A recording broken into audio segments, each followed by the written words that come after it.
Right about there. Hi, my name's Lee Johnson. I'm an alcoholic. Hi, Lee! God, your enthusiasm is just unbelievable. Thanks, Dave, for asking me a while back to come and share. I have fun sharing.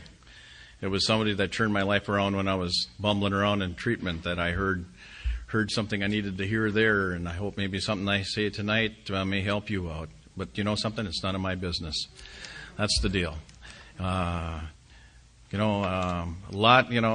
I just see so many people in this room that I know. There's so many. My home group is the Saturday morning men's group. And it's thanks, and I'm grateful to be sober. Because I have a home group, I have a sponsor and a God of my understanding in my life today. Because of that, I've been sober since September 25th of 1993.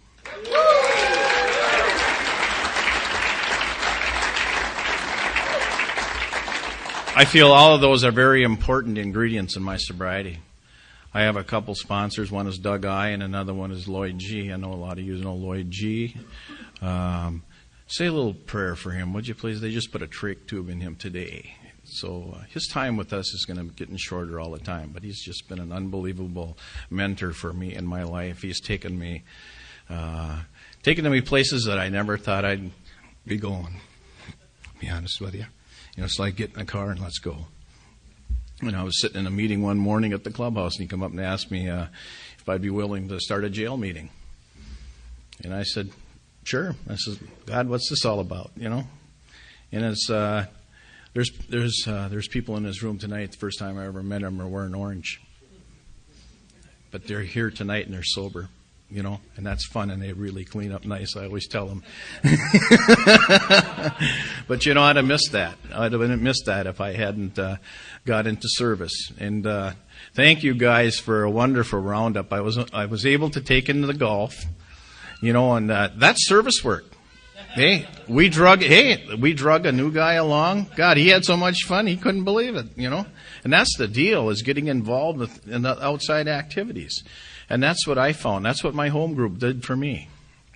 And I feel my home group's the best home group in the world, And I hope, and we're not perfect, but that's the way I feel. And I'm sure if you're a member of this group, that's the way you feel about this group.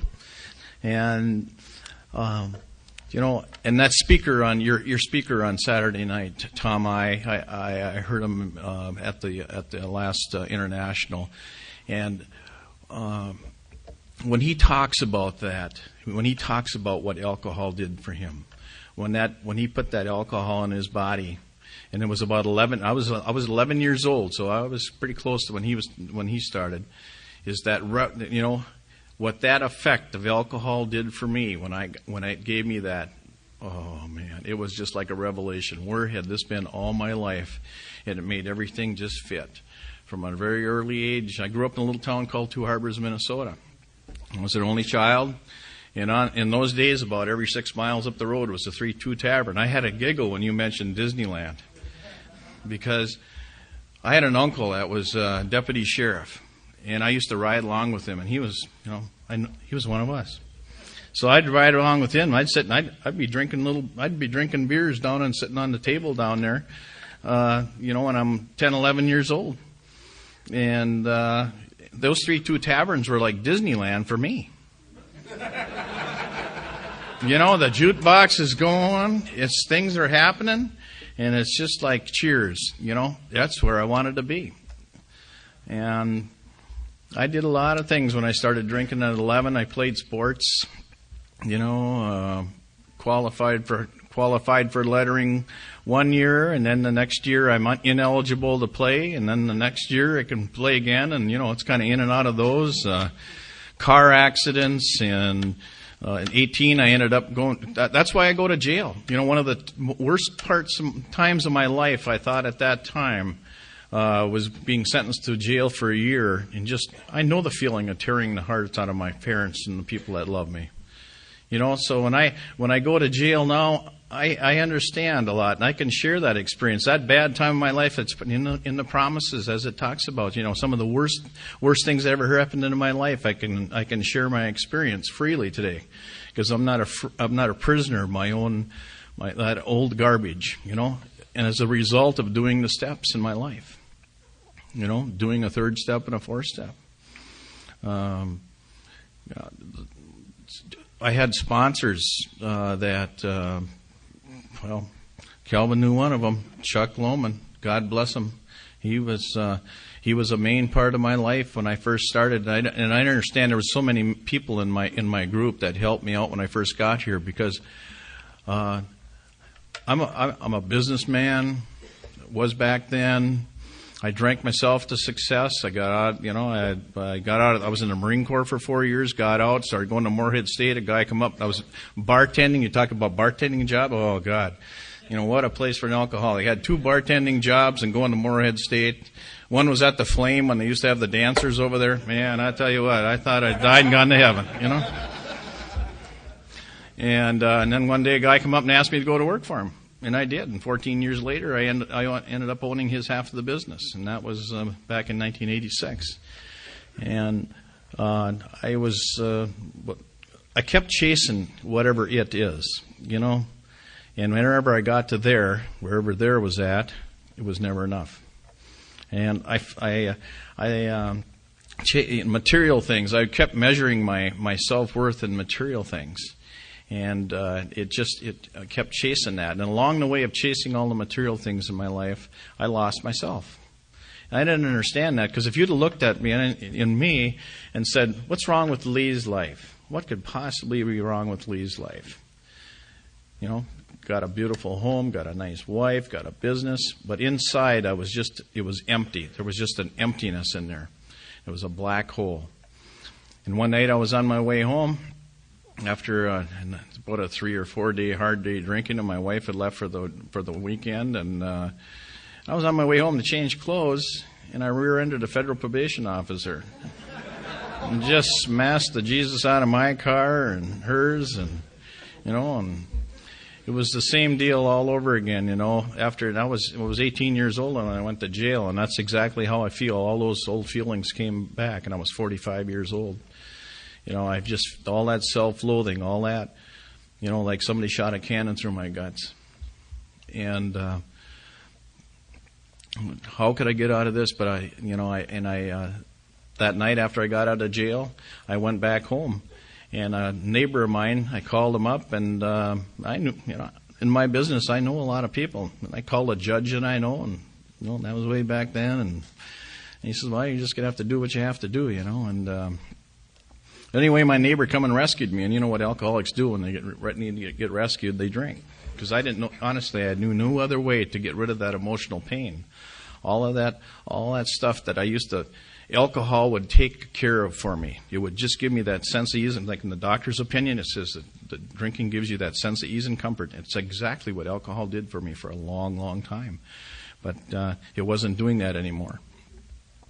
And that night, my neighbor rescued me, and we drank. But something that was that night, I couldn't put enough into me. It was just like an out-of-body experience. I just couldn't make anything go away.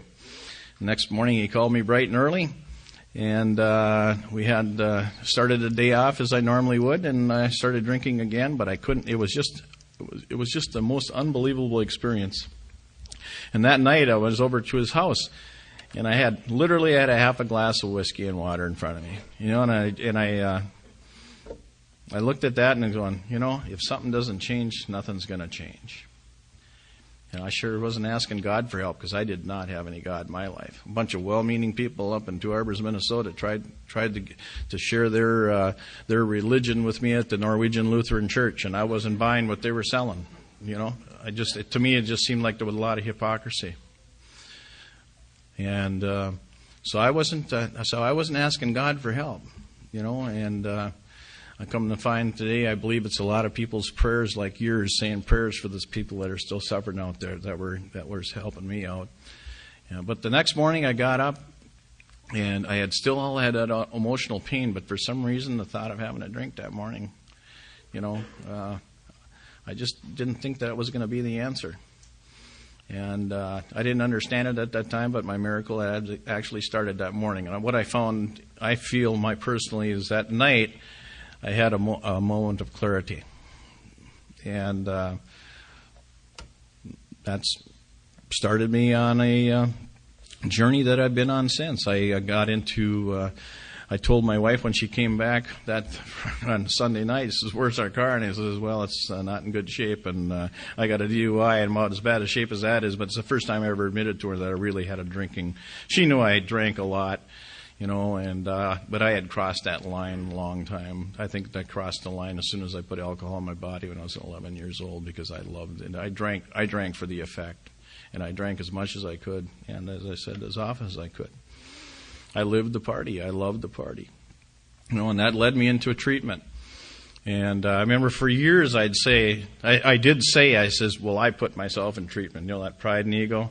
The bottom line is alcohol had beat the shit out of me so bad I didn't really have any other place to go. And I'm grateful for that, because in the chapter the more about alcoholism, it talks about changing brands and doing this and don't doing that. Something, by God, when I read that the first time, I couldn't believe, how in the heck would they know all this stuff about me? And when I read, that's what I firmly I tell people to please read the literature. The big book. Read the big book, Alcoholics Anonymous. Because when I started reading that, I could not believe that they knew so much about me. And I identified with it. But, I was having a hard time. My idea of an alcoholic was some bum that come crawling out from underneath the First Avenue Bridge. See, that was my picture of an alcoholic. And he'd collect enough cans so he could get a bottle of wine and drink it and then go back home, which was under the bridge. See, I was not identifying as being an alcoholic.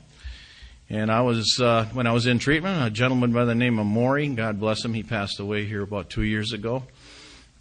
He came to the treatment center, and he told his story. And he had been a very successful banker, and and he drank himself out of everything, including his marriages, his banking business, and everything he had earned all through his life. And I identified with that guy. And then he also said, you're here in treatment learning about an illness called alcoholism, But all the knowledge in the world about your illness of alcoholism isn't going to really do any good if you put into some action. And he says, you have to get in some type of recovery program. And he says, I'm here on behalf of Alcoholics Anonymous. And literally that was another chink in my armor. Because that night when I said, if something doesn't change, nothing's going to change, Alcoholics Anonymous sure as hell wasn't on my radar screen, I'll tell you that. I knew nothing about Alcoholics Anonymous. If you'd asked me what Alcoholics Anonymous is about, I'd have said it's a bunch of Bible-thumping religious zealots, some emotional cripples. And I guess maybe I am too. But, that was my perception of it, so that would have not. That wasn't even on, AA was not even on my screen.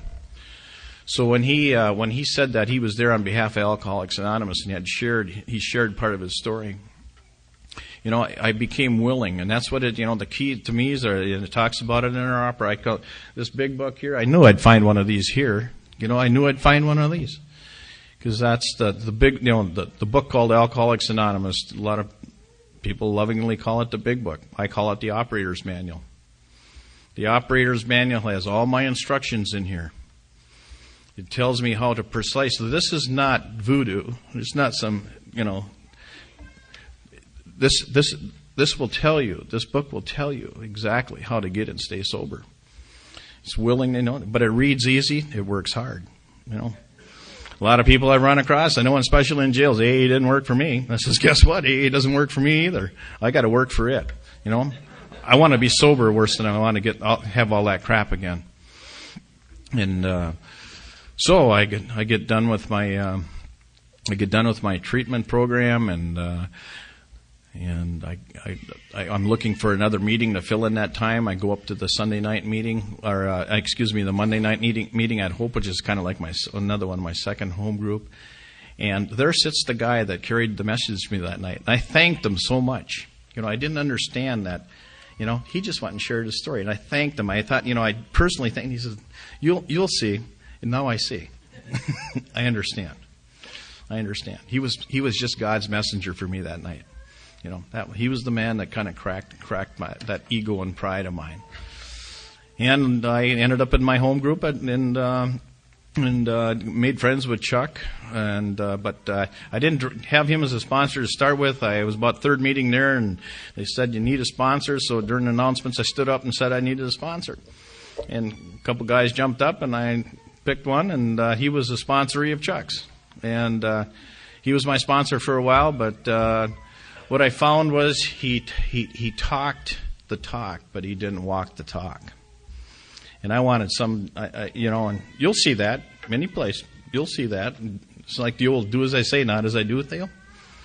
You can figure that out. So, along the way, I got involved with my group, and there's things I did in that group that I wanted to be hip, slick, and cool. I wanted to be a somebody, And what I found is the highest you get in this thing is sober. But I still wanted my pride and ego. My pride and ego were there, so they had an opening for a GSR. So I took the job as GSR, but I got the title, but I didn't do the work. And after about a year of that, I stepped down from it because it required some commitments. That was early on. But anyway, but along the way of doing some of that, in going to district meetings and doing other things, getting involved in service, and there's a lot of familiar faces out here that I've been involved with service work with. I did it for the wrong reason, but I got the results. And that's just like, come on along, and that's some of the things that happened to me along with I just, like your speaker the other night, could not stress service enough, and that is truly. I couldn't stress it enough myself. Just getting involved, and there's so many, lots of things. Just helping your group out, helping other, doing a 12-step call. Like there's so many, and being, the whole premise, I believe, of Alcoholics Anonymous was to get back into society and be a useful member of society. So that means getting out and doing other service work in your community. And being a useful member of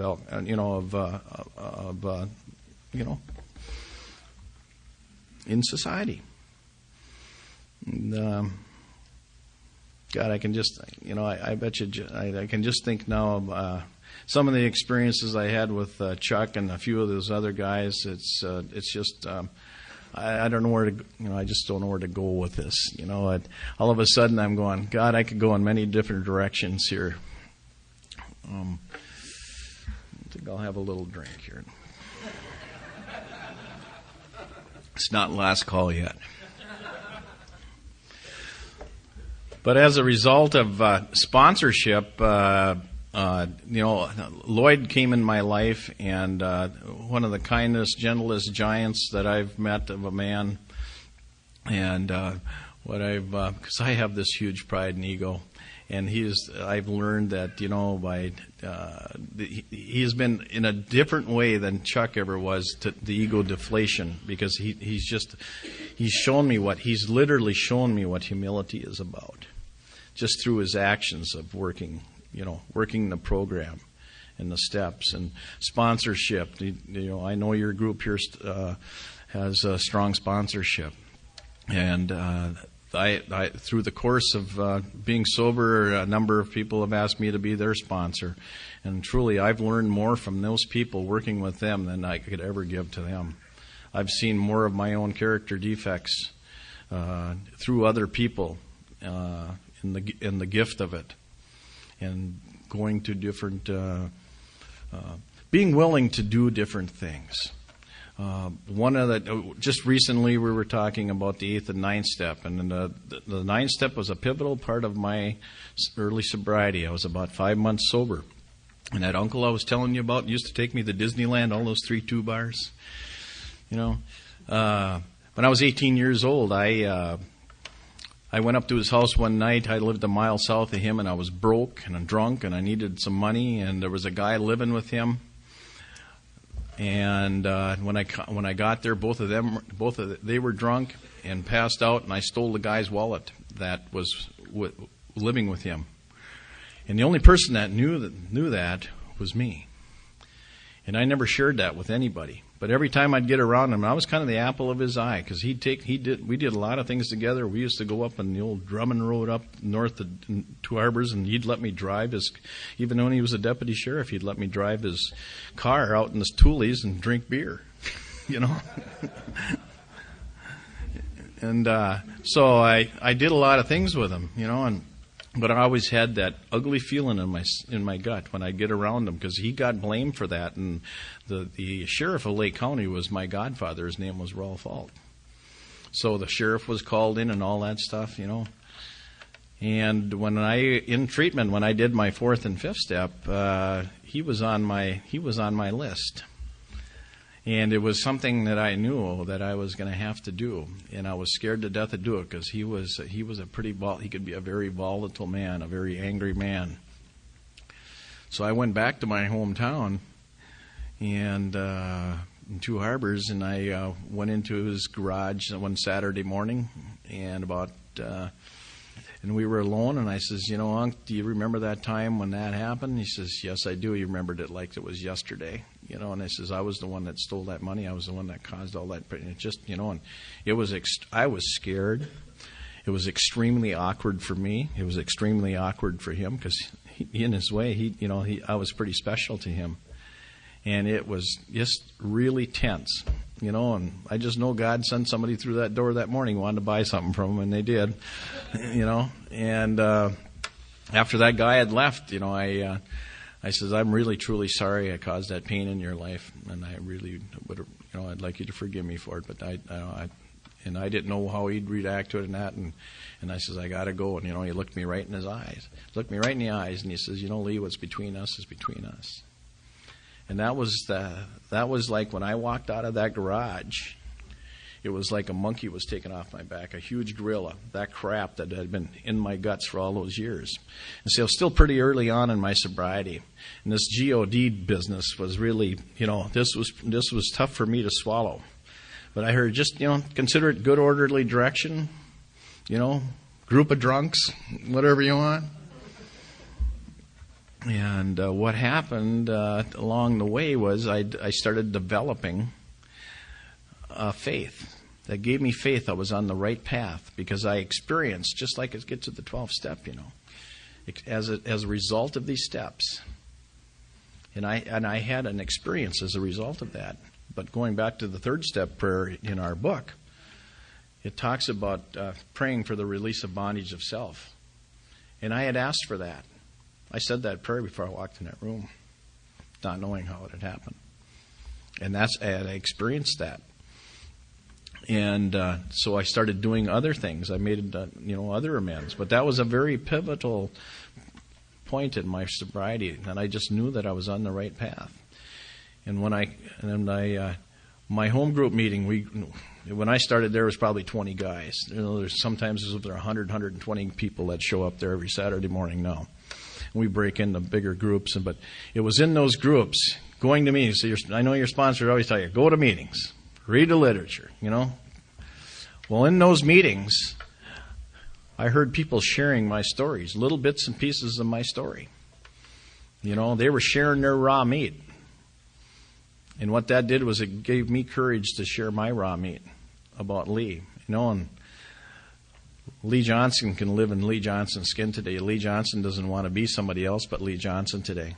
Say, I always wanted to be something. If that looked hip, slick, and cool, that's exactly what I wanted to be. If you wanted to be a cowboy for the day, that's what I wanted to be. If that made me fit in your group, you know, and I don't have to do that anymore.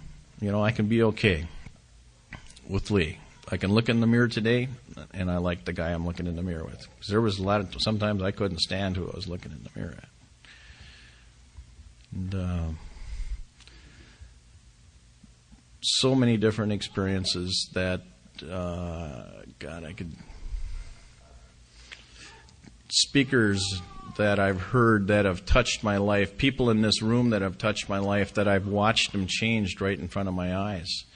And that's, today I said, whether, you know, when I see somebody new and they have this God issue that I had, because I had the same, whether you believe in God, I don't think makes any difference. Just come to these meetings.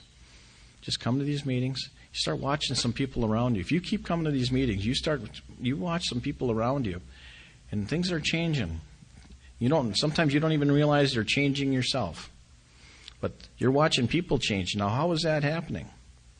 How did a guy that I couldn't find my butt with either hand get in here, wanted to swallow the end of a 12-gauge shotgun to make all that emotional pain go away? How does a guy get to where I'm at today? I can't tell you. It's just like, how did I end up being at that point where I wanted to... The white line's in the middle of the road, 50 miles down the road. It's on the right side of the road. How'd it get there? It just gradually happened. That's how alcohol owned me. I had a higher power in my life for many years. It was alcohol, because I gave it all the power. And my time is getting short here, and, I just thought I'd be so hip, slick, and cool here, and all this stuff would just flow out of me. All of a sudden, it's just like I'm getting a block, and I don't know why. I guess I'm running out of oxygen, so it's time to quit. But there was something I heard on early in my life, and it just captured me, and I'm going to close with this. It says, the AA is not a plan for recovery that can be finished and done with. It is a way of life. And the challenge contained in its principles is great enough to keep any human being striving for as long as he lives. We cannot outgrow this plan. As arrested alcoholics, we must have a program for living that allows for limitless expansion. Keeping one foot in front of the other is essential for maintaining our arrestment. Others may idle in retrogressive groove without too much danger, but retrogression can spell death for us.